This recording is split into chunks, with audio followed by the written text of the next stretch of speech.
वहीं मुंबई के नागपड़ा में वाक़े एआईएमआईएम के दफ्तर में प्रेस कॉन्फ्रेंस का इनेकाद किया गया और इस मौके पर पार्टी ने असेंबली चुनाव में 18 सीटों पर लड़ने का ऐलान किया है। साथ ही खास हिकमत अमली और उम्मीदवारों की लिस्ट तैयार कर उतारने की प्लानिंग भी की है।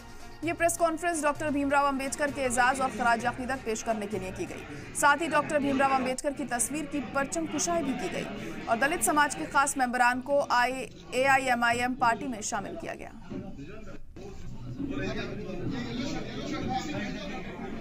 खुशी हो रही है कि एमआईएम के हेड ऑफिस में बाबा साहब अम्बेडकर का ये फोटो यहाँ लगाया है और मेरे को बुला के यहाँ ये फोटो का अनावरण हुआ।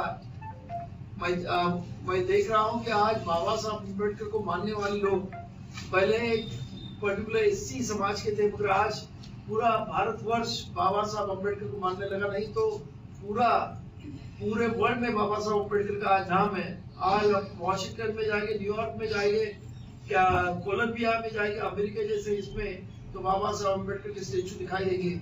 पूरे वर्ल्ड में बाबा साहब अम्बेडकर के स्टेचू है।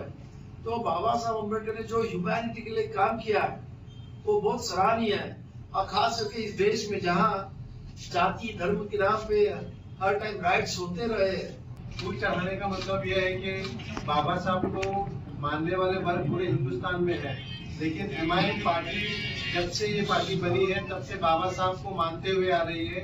हमारे सदर बैरिस्टर असदुद्दीन ओवैसी साहब बाबा साहब के दिए हुए संविधान को हमेशा से मानते हुए और संविधान को लागू करने के और संविधान को पालन करते हुए जो भी अपना काम करते हैं वो संविधान के अनुसार ही करते हैं वो।